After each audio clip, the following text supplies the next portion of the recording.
Yo, what's up, everyone? Welcome back to the Heat Revision podcast. And I got myself, Hector, also known as CN6. And with me, I got Jazzy. What up?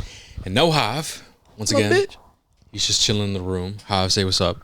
What up? I'm still working on clips. If you listen to the Should You Buy AC Shadows, it's been this long, this many days since that last recording. Oh, that's funny. That last upload. Yeah. HRV got me Slave City. Nah. We're the ones doing 4 pods, man. Hey, best.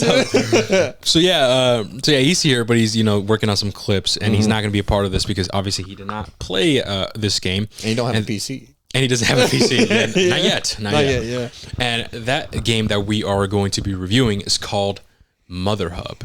We should probably mention this is very cool for us. No, yeah, I was going to mention. Okay. And the reason why you guys might be thinking, because hey, what the heck, man? You guys made a video that you guys were just going to talk about big games, big movies. Why are you talking about and reviewing an indie game? Well, guys, that is because this is our first ever review copy of a game that we've gotten. It is like a milestone here. Yeah, man. It really is. Shout out to Seth, man. His name is Seth O'Dale, man. Shout out to you. He founded O'Dale Studios. Shout out, man. Cool name. Shout out. But he actually reached out to the podcast and he asked us if we wanted a review copy of a video game that he made strictly on his own. Yeah. And that's what's really impressive. He sent me his biography and everything, and I'm gonna leave I'm going to just copy it and paste it in the description, so if you want to read it. But long story short, Seth, man, he started his game development journey back in 2014 using the Unreal Engine, and he, has always had the passion of creating video games and such. And he came up with a bunch of ideas and other games that he's worked on that he's kind of dropped. But most importantly, he started writing a book called Mother Hub, really. And it was, inspired by Doom, Half-Life, Dead Space, and, that kind of makes sense because we definitely see some of that.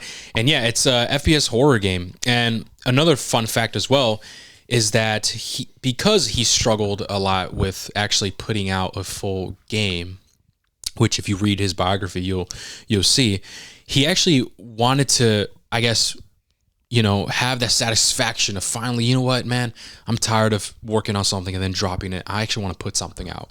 And he actually did. And just in just about 20 days, let me see. Hold on, give me a second, guys. Yeah, he launched a game called Habilis. Exact. Okay. And he did it in 20 days. And this is another horror indie type of game. And that game sold 300 copies, earning around $800. So that's pretty impressive. That's pretty impressive. And we actually checked it out on Steam. I think it's what was it, $3.99 or was it $2.99? I was thinking it was like $3. I think it was like about $3, or I think so, $3 to $4, if I remember correctly. So that was his first game that he actually officially released, and then it took him a couple months and really years to really craft this game that he wanted to do. I mean, we have some more info on here that Mother Hub actually features 40 professional voice actors and over 100 volunteer game testers.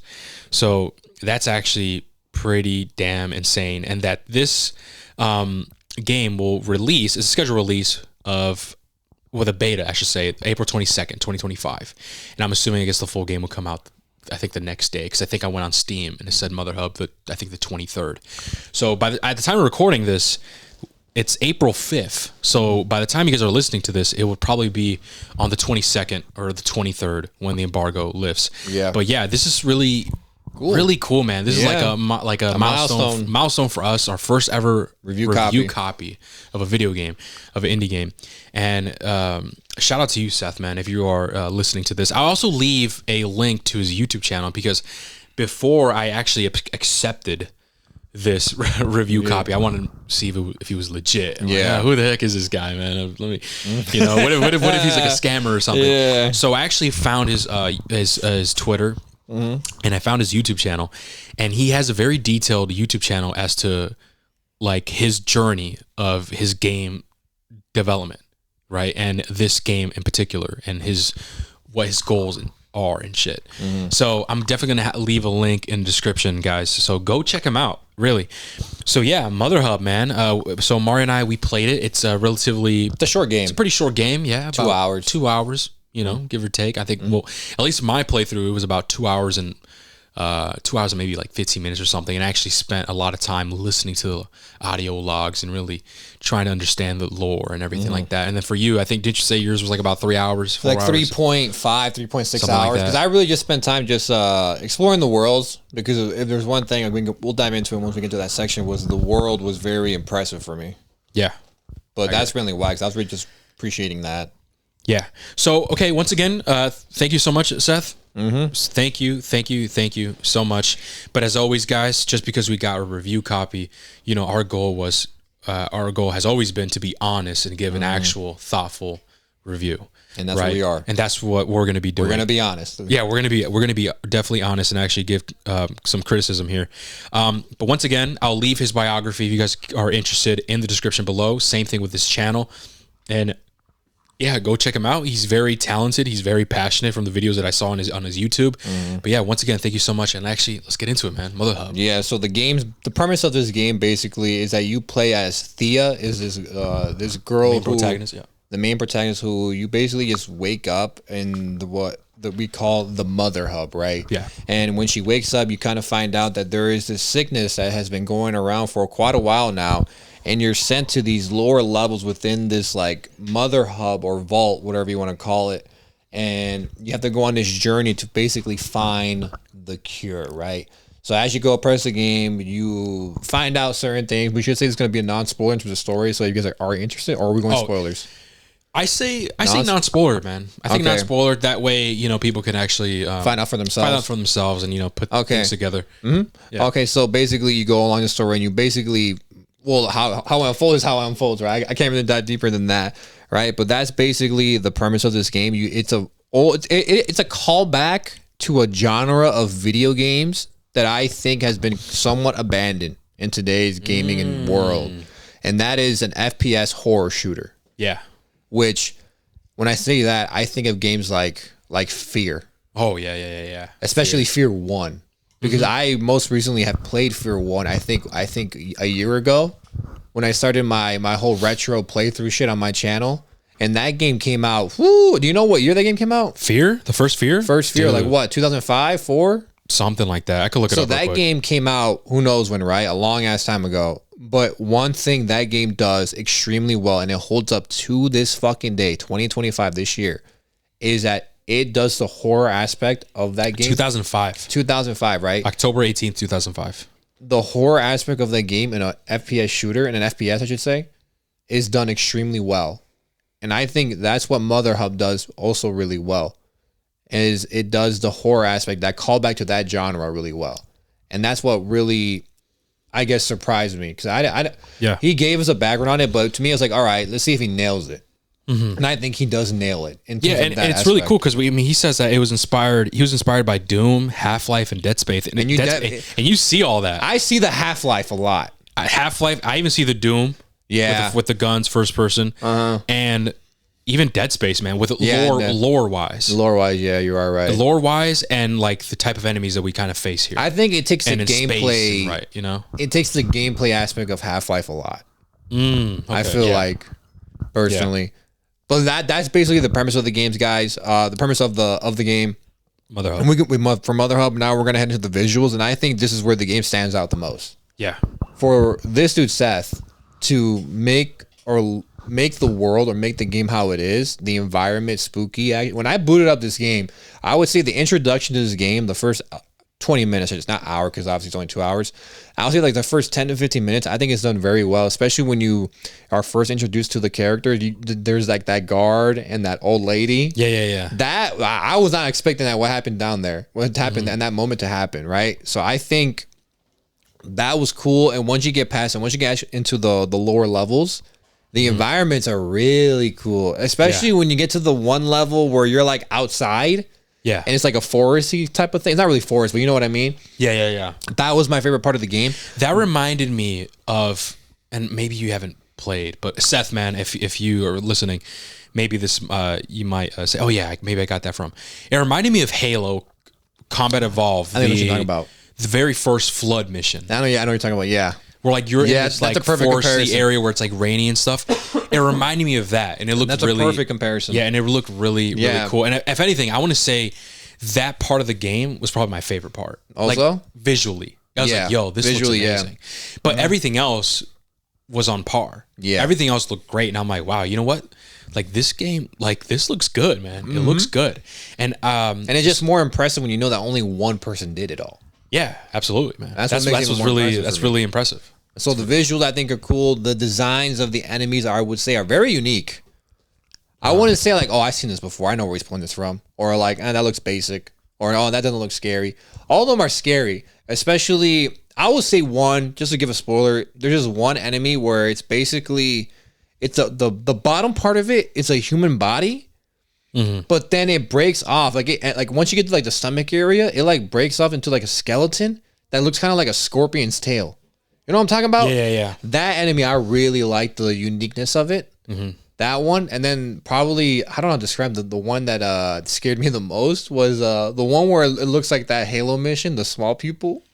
Oh, okay. Those motherfuckers scared me the most, bro, because they were so quick. Yeah. So they really scared me the most. But what did you think of the enemy designs, anything like that? Were you impressed by it or no? I thought that they're very reminiscent to, for sure, Dead Space. You know, I think one of the first enemies that you encounter reminded me of like a Dead Space type of, I'm trying to remember. Oh, I think I know what you're talking about now. where like he has like a head sticking out and he has like some limbs, whatever. Yeah. So that definitely reminded me of some Dead Space. And then the other type of enemies that we encounter reminded me of. It reminded me. I'm trying to think, man. I can't think of the game, but I've seen it before, and it looks cool. I always like the type of monster designs, right? And I believe in some certain I think near like the end of the game, there are some other enemy types that remind me of the not the mannequins, what are they called? I forgot what they're called, man. What? From Silent Hill 2. The ones without the arms, and they're like covered in like a skin. I forgot what they're called. I know what you're talking about though. I forgot what they're called, man. Fuck. Anyway, it reminded me of that. So I wonder if like maybe he took inspiration from that. But I thought the enemy designs were cool. Definitely cool visually speaking. The same thing with the environment and stuff. Yeah, man. I really did enjoy the environment. But moving on, next we can talk about, and this is kind of where my first, I guess you can say, critique of the game comes in, and that is when it comes to the music and sound design of the game. In terms of music, not an issue. I like it. It's the sound design in certain parts of the game where, like, say for example, I just discovered this panel. I can interact with it. Oh, it's telling me there's an audio log there. Bet I want to listen to the audio log.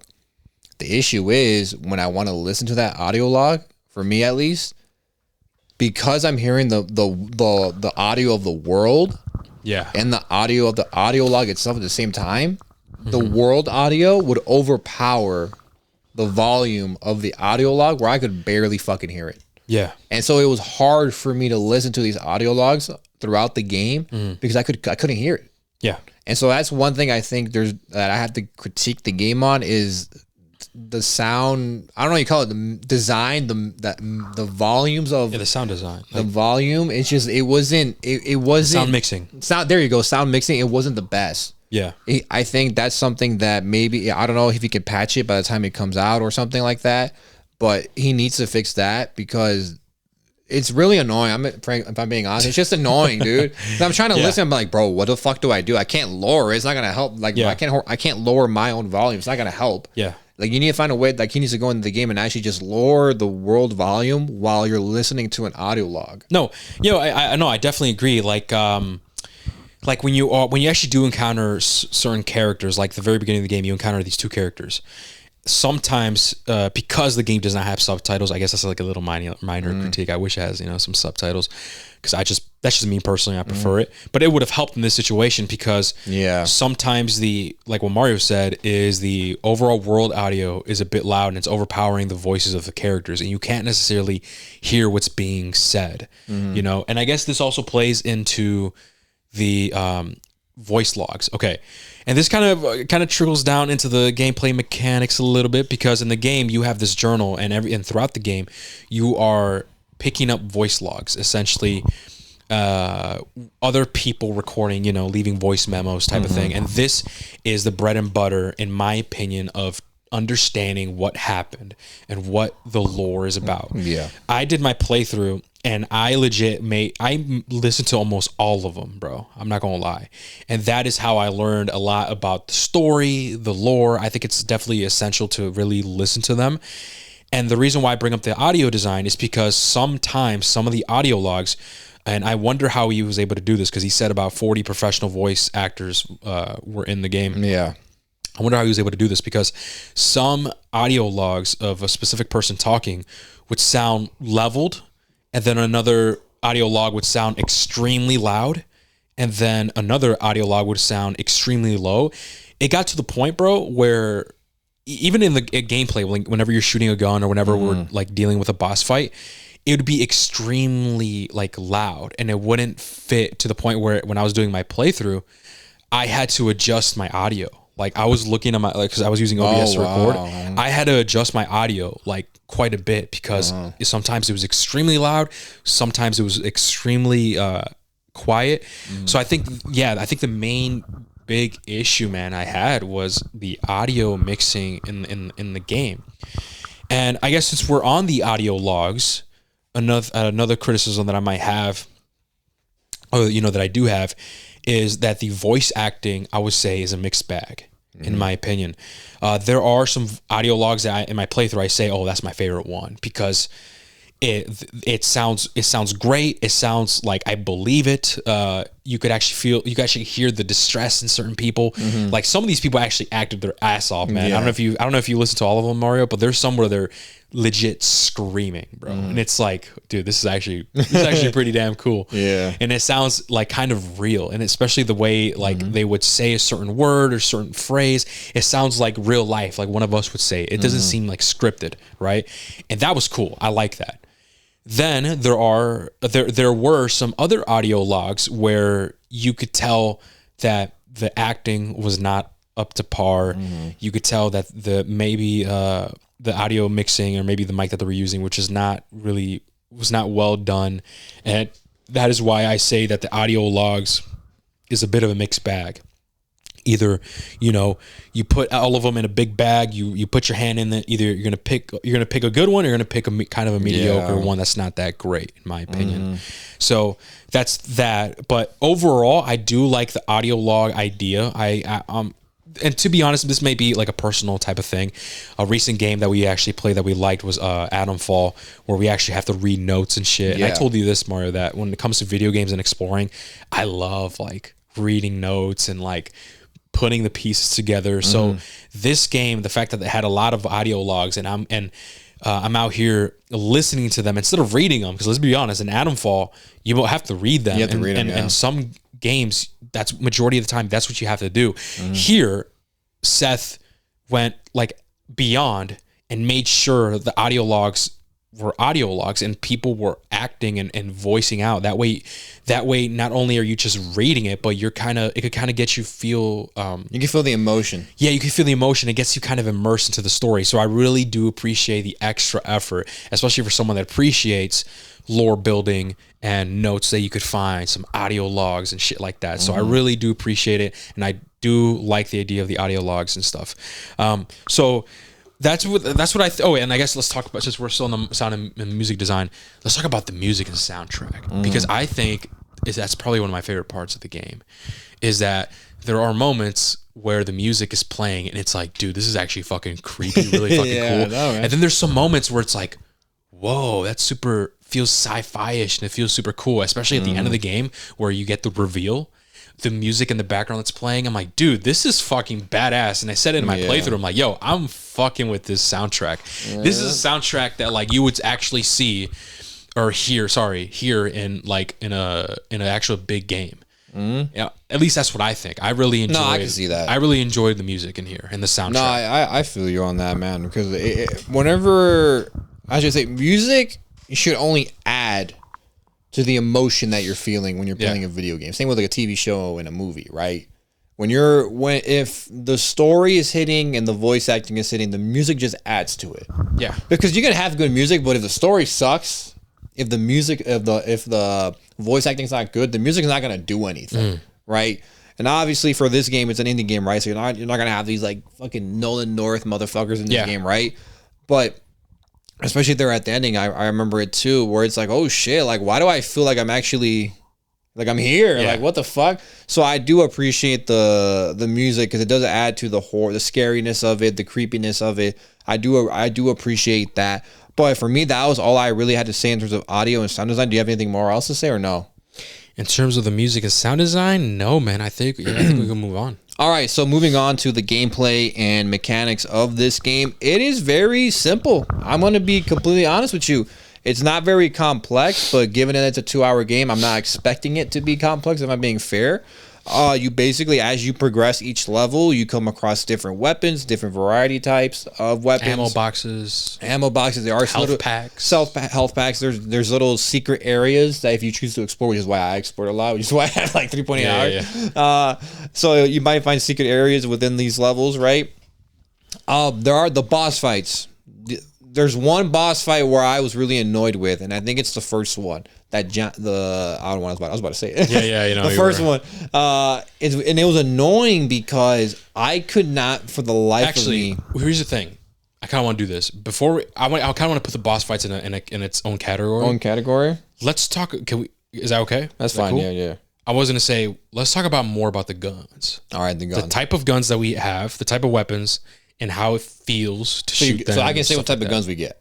I don't think that's spoilers. Okay. So you get a crowbar. That's the first thing they hand you. Then you get a pistol, a revolver, an SMG, and then a shotgun. Yeah. It was pretty fun using that shotgun. The fact that you brought it up now, we got to explain. So I guess we can explain it.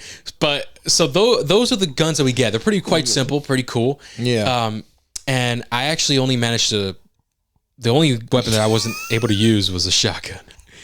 And Mario's laughing is because like what the fuck, right? And that is because Seth, if you're listening, man, and probably the playthrough as well. I'm gonna upload the playthrough as well when I'm able to. Is I skipped it. I skipped the shotgun. I walked by it. And here's the thing, man. I didn't see it, man. So here's the thing. I didn't see it as I was progressing through the game. I was picking up shotgun ammo, right? There's like these ammo boxes scattered around the map and stuff. And that's one thing for sure, guys. If you're gonna be using a lot of ammo, make sure you fucking, look around, loot up and stuff. But as I was progressing through the story, I just missed out on the shotgun, and I'm picking up ammo boxes. Oh, you got shotgun ammo. Oh, bet, cool. Am I gonna get a shotgun later? And I never did. And it's like, no way, I missed it. And I messaged Mario, yo, Mario, man, did you ever pick up the shotgun? He's like, yeah, dude, I did. It was here. And I'm like, what, dude? I missed it. And we replayed the footage of my playthrough. And sure enough, it was right there. I just missed it, man. I just couldn't see it. It was just a bit dark, I guess. I just wasn't locked in, man. So I was upset. So I can't say anything about the shotgun. I did not use it, unfortunately, but I'm pretty sure it was pretty cool to use. At least I assume so. Mario maybe could give more insight on that. Yeah. But in terms of weapons, it's pretty generic, pretty basic on those things that we use. They all felt great in my opinion. I really do like that. I think the pistol and the revolver, I think that's just normal one headshot kills certain enemies. Yeah, I do like the ragdoll physics. Oh, that's on the enemies. I do like that. I do like that a lot because sometimes I would kill them, right? Yeah. And I think they're dead, but because of the ragdoll physics, they move. So I think they're alive, and it freaks me the fuck out. So I shoot them even more. I'm like, oh wait, no, they're dead. It's just how the with the crowbar, man. I'm gonna be honest. I rarely used it. Whenever I did, the combat felt a little bit clunky, a little bit janky. But it's kind of expected.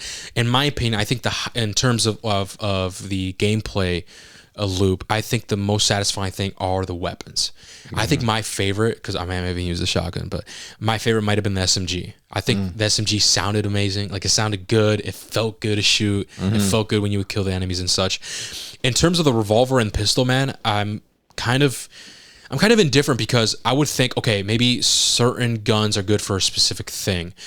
Because I'm pretty sure the revolver and the pistol maybe do the same amount of damage. I could be wrong. I don't know. I was able to kill like the pretty bigger monsters with a pistol. The same amount of bullets, I think, with a revolver, I believe. I don't know. Did you feel that way, or did you notice that? For me, the only reason I ever swapped over to the pistol was because of the faster fire rate. If I was in a high intense situation when I was caught off guard, I would go to the pistol because I'm like, oh, I need to fucking spam right now because there's fucking 2 motherfuckers on me, right? In terms of the revolver, that's the one I kept going back to the most, just because that's where I had the most ammo with, and I didn't have any ammo for my pistol or the SMG or the shotgun. Okay. So I constantly went back to the revolver. So that one felt the nicest one to me just by default, just because I use that the most. But the one in terms of what I had the most fun with, I'd probably say the revolver, man. I'm gonna be honest with you. But now that I think about it, because the shotgun was fun to use, but I don't know in terms of design, it looked cool. But I don't know. I wish it just stood out more in terms of damage. Okay, so you don't think it did a lot of damage? I want to say yes because it's a shotgun compared to a fucking SMG and a pistol and a revolver. Okay. But I just don't feel it. If that makes sense. And it only holds 2 rounds. When I get there's other shotguns like that have like a double barrel shotgun, right? Yeah. I don't know. I just felt like the reload could have been faster, or it could have been like a mag size instead. I feel like that would have been funner for this type of game. Okay. But the SMG was cool, but I felt like I rarely ever had ammo for it, if that makes sense. That's true. Yeah. You know what I mean? The only time I really got to spam it was on that one boss fight where you pick it up and they kind of intend you to use that gun there. Yeah. I will say, I believe there wasn't a difficulty level. No, I don't think so. So, okay. So I guess another maybe critique that I have maybe is I thought there was a lot of health packs. Yeah. There was times where like I would pass by a lot of health packs and I didn't really need it.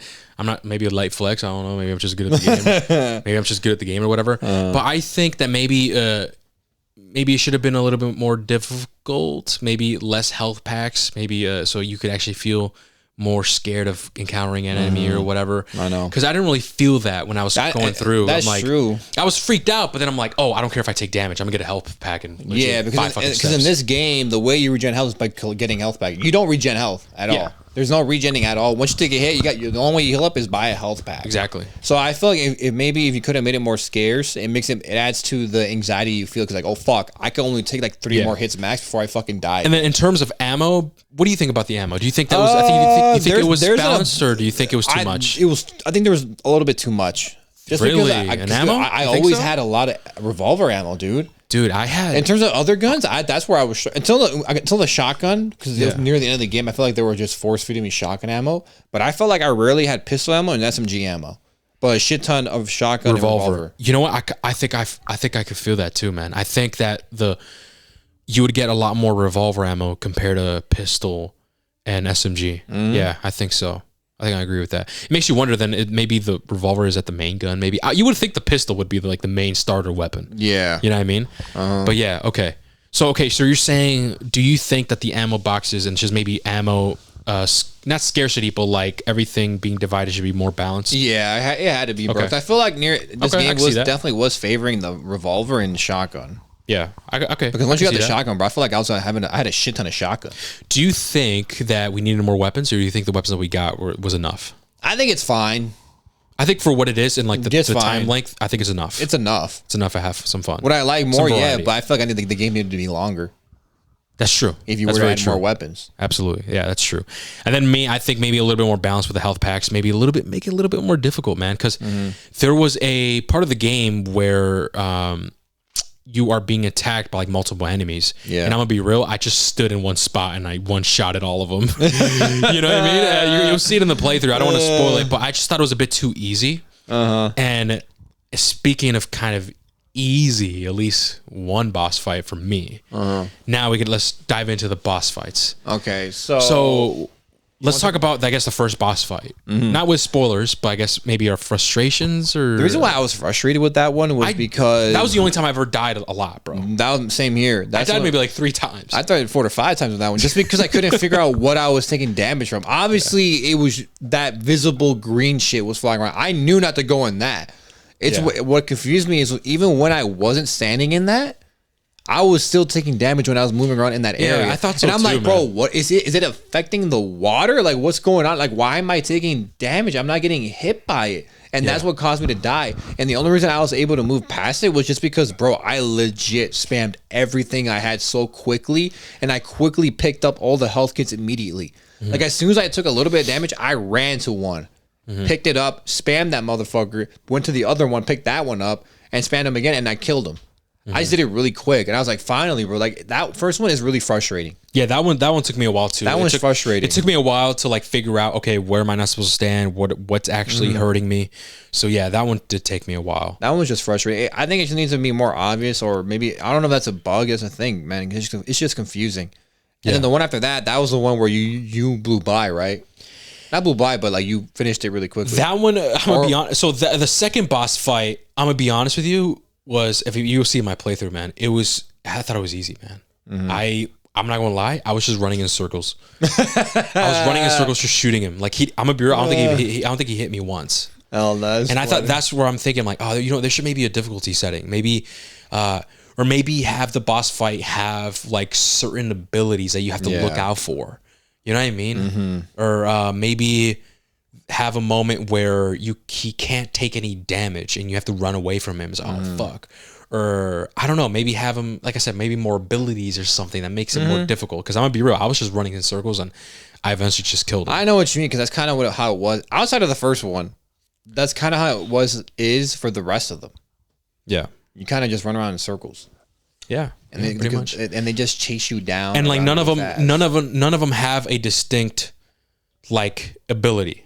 Yeah, you know what I mean? Like they all just kind of lunge at you and try to hit you. I would say that last one was kind of unique because he had the two, you know what's. Oh yeah, for sure. Yeah, but I didn't feel it, if that makes sense. Yeah, but like they didn't like. It's really difficult to say without spoiling. Yeah, okay, I know what you mean. Yeah, I know what you mean. It was unique visually, but yeah, I feel like it was the same. I was still running. Like, I was running in circles, bro. I was still running. I would run in circles, get to the corner of the room, shoot him a couple of times, run to the other, then do the same shit, rinse and repeat. So I think that there should have been like maybe a different formula where it could be a little bit more difficult, a little bit more challenging, in my opinion. That's just what I think. I guess we're still talking about the gameplay mechanics. So throughout the game, to understand, like I said, it's a lot of lore. We talked about the audio logs that help you with lore, but also there are some like computers you could access and listen to emails, and or certain items that you can interact with. And there's like a green thing that hovers, and that's to unlock Thea's memory. Yeah. So if you click on that, you get to learn and unlock new memories from the main character, and you get to understand more of the lore, which that's something I really appreciated.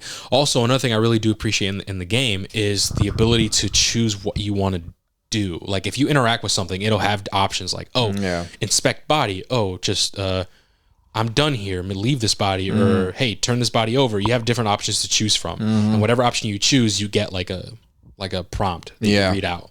And the way it's being read out, it's kind of like role playing, like RPG in a sense, where you could actually, like, you're role playing in the game and stuff. I like that. I like that aspect of the game. I really did like that a lot. No, that was cool. It makes, that's one thing that makes the games feel unique. Okay, now let me ask you a question, because I said this in my playthrough. Like, hey, I really do like the audio logs. I really do like that you have to listen to the audio logs and pay attention, because that's the only way, you actually understand the story, blah, blah, blah. But then I said, but then again, another issue that I have maybe is that the characters you interact with, they don't really explain a lot to you. And I said that in my playthrough, hey, that's really, this, on the other hand, this is pretty cool. This is a pretty cool way to learning about the story, about the lore. But then on the other hand, what if you don't listen to the lore, or to the audio logs and stuff? You won't necessarily know what's going on. Maybe that could also be an issue. And that's what I said in my playthrough. I said on the other one, it's cool. And then the other hand, I'm like, maybe it is kind of an issue. And I kind of want to ask you, what do you think about that? It's interesting, because that's kind of what happened to me, because I didn't listen to the audio logs until at the end of the game. Gotcha. Where you asked me, like, yo, Mario, like, did you listen to the audio logs? I go, oh shit, you're right. I didn't listen to them. So at the end, just after I already completed the ending of the game, and I was trying to get all the different endings, I went back and I went through it all. So up until that point, right, before you reminded me to check those out, I was left a bit confused about the story. Okay, cool. So I was a little bit confused. I was like, okay, am I, without spoiling it, I was about to say something. Like, am I somehow related to the thing in the Mother Hub? I got you. Or am I not? Yeah. If that makes sense. Was this whole thing a quote unquote scam? Okay. So I'm thinking is I do like the idea of, okay, if you want to know about the lore, you got to dig deep. You got to listen to the audio logs, look at the emails and stuff. That's really fucking cool. I said this in my playthrough. But then I also said in my playthrough, wait, but then again, it could kind of be an issue. Because what if there are people there that are not going to listen to the audio logs? They're not going to know what's going to happen. They're not going to know what the premise of the game is or what the lore is. And they might be confused. And I think maybe that is where there needs to be a balance. Where maybe some of the characters that you interact with tell you some things and you could maybe piece together like the main synopsis of the overall story, and then the audio logs and the email are just extra to the lore. Does that make sense? Yeah. I think there should be that balance. Because if I'm gonna be honest, man, like with you said you were kind of confused and you were listening to audio logs. Me, I wasn't really confused. I was like, okay, so this is happening. Okay, cool. Because I was listening to the audio logs. I was listening to everything. And so you see what I mean? So we did it both ways, and I think there needs to be a balance there. And I wonder how maybe adding more characters or maybe I'm not sure, because the only characters that we interact with, man, is probably the first two in the beginning, maybe, and then the end. And then the end, then another one like a vendor type of thing. Oh yeah, and then maybe another spiritual one if you want to count that. No spoiler, but like it's not. You don't really interact with him. He's more so like speaking to you, and telling you what's going on. But that's pretty much it. Yeah. Throughout the story, you actually it's to know what's going on or whatever. You have to interact with certain computers or certain things to unlock Thea's memories and listen to audio logs to really understand what's going on. And even though I love that aspect and I agree with it, but I do acknowledge that that also could be an issue, because what if people don't do that? They will be confused and whatever. So I think there has to be that balance. Yeah. You know? Personally, I like it though. Yeah. Okay, that's fine. But you also have to cater to the other people. You also have to think about the what ifs in that scenario. Yeah.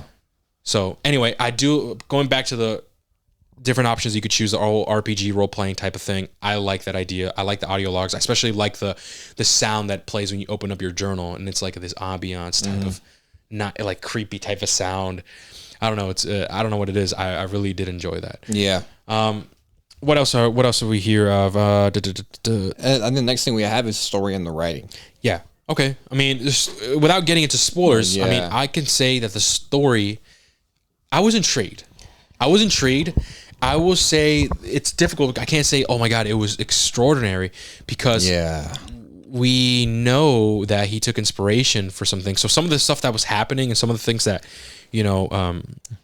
that is part of the world, like I've kind of seen before. Yeah. And I've heard before. Like I've experienced it in some other games. So it didn't leave me like mind blown, but I think it did the job of me, of having me like entertained and wanting to learn more. Because throughout the playthrough, like whenever I would kill like certain enemies, I'd be like, all right, bet I got new audio logs, and I would go in the audio logs and I was excited to looking forward. Yeah. Some audio logs explain what's happening. Some it's just like people like going through what they're going through, like their day to day, like respond to this doctor, then exactly ask them about this, yeah. So that's pretty cool. But in terms of story, in my opinion, and the overall writing, I think that it was okay. I thought it was okay. I thought it was still entertaining. I wanted to learn more. I think that the game being short is like another issue for me, because if it was longer, you could maybe fit in more details into the story, and actually, I guess, be more immersed into it. Because the ending that I got ending 1. It said that's the ending that I got, and the way it ended as well, I don't know. It just didn't really seem like as satisfying. For me, at least. I know the ending that I got, it was also ending 1. I wasn't satisfied for it, so I reloaded the save, and I managed to get 3 out of the 4. I forgot which number it was, and obviously I can't say what the ending is, but I'm assuming it was ending 3. I'm assuming it was that one, but that was the one I enjoyed the most. Yeah, was that one. But the ending I got, ending 1, I wasn't really satisfied with it. Yeah, but it's there. I like the overall like lore, the aesthetic, the types of guns, this mother hub vault thing, like it's there. It's the vibe, the virus, the plague and shit that's going on or whatever. You find the cure, the potential is there, and we have to keep in mind. He also said that originally he was writing a book and it was called Mother Hub. So maybe the book will be more detailed with lore and stuff like that versus, this is just a 2-hour game. Yeah. Right. And I'm gonna be honest, like some of the audio logs didn't really add on to the lore. It was just like day to day what's going random, on. Yeah, exactly. Shit, yeah. So Seth, man, I'm really interested, man, about Mother Hub, man. I'm curious if you're gonna be writing maybe the book or something. I'm curious into the lore. I see the potential. It's there. I definitely like Dead Space. I mean, I love zombies. I love mutated creatures and shit. It's definitely super cool.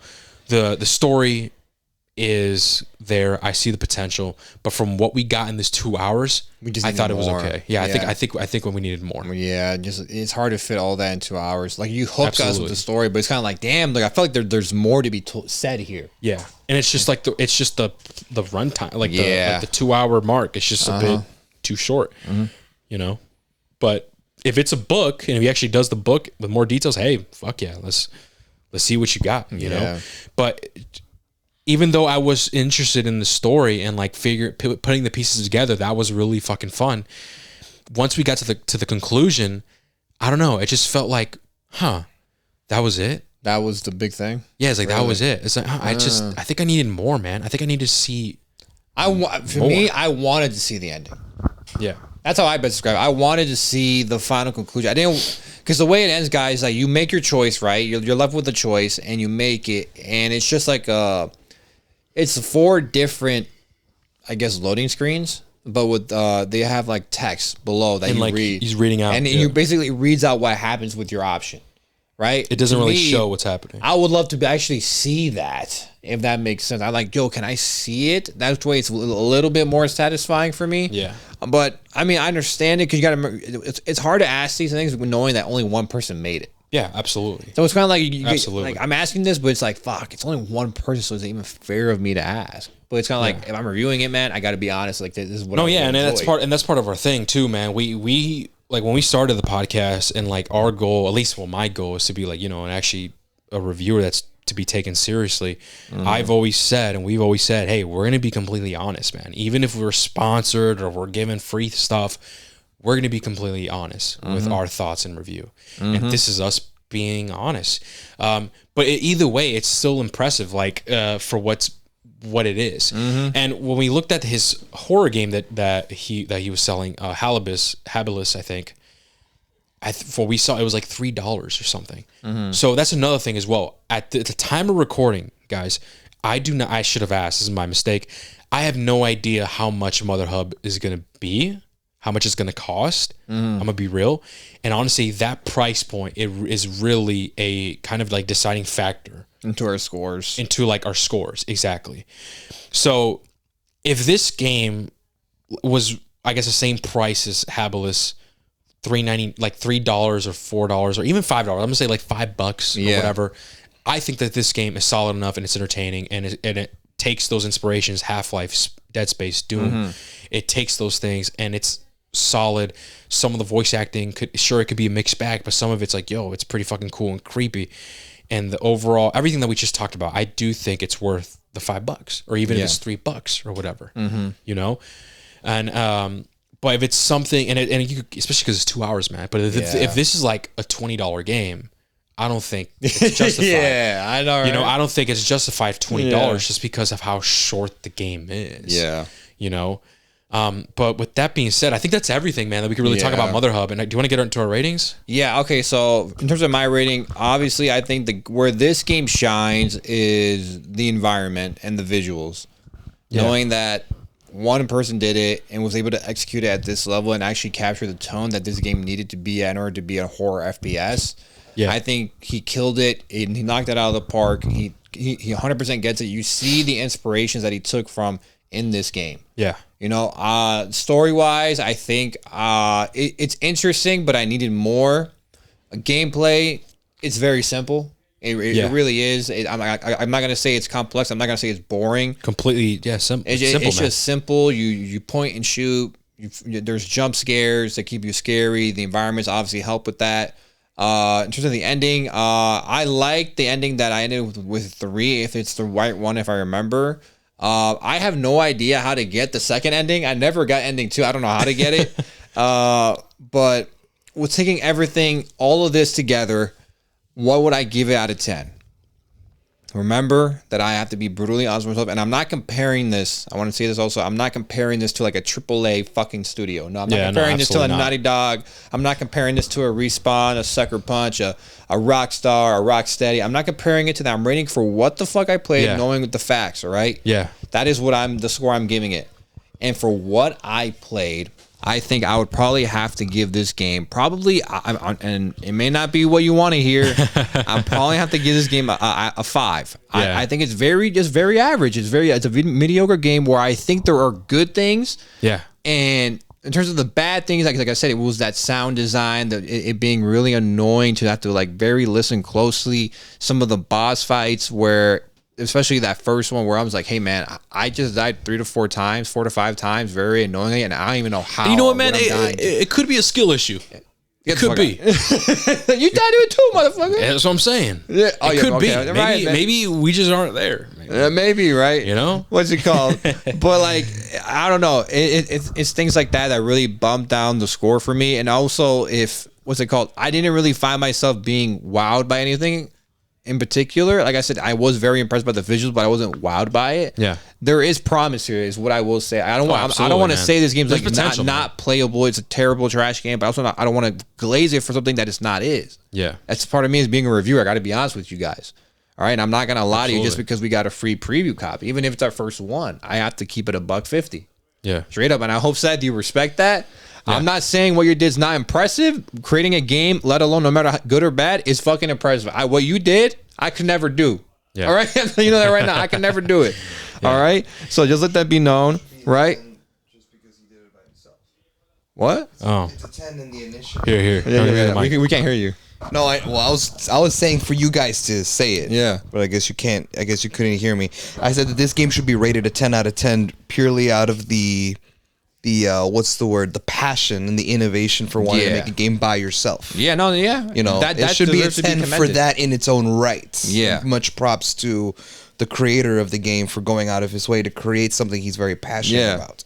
But you guys, his name is Seth? Seth? Yeah, Seth. Yeah, so, you know, 10 out of 10, 10 out of 10 W-mans, as, you know what I mean, as people would say. No, that's facts, bro. Wise words from Hav. He took time out of his life to make something. That has to be commended, and I'm not taking any of that away. Absolutely, man. Because like I said, what you did, bro, I could never do that. And I'm not taking that away, but I have to rate what I have to rate, honestly. Yeah, of course. All right? And there's promise here, and I hope you don't stop, because I love the fact that you're doing this type of genre of game. No, we need more of this. Yeah, first-person shooter type of horror. Like, like we need this, bro. Yeah.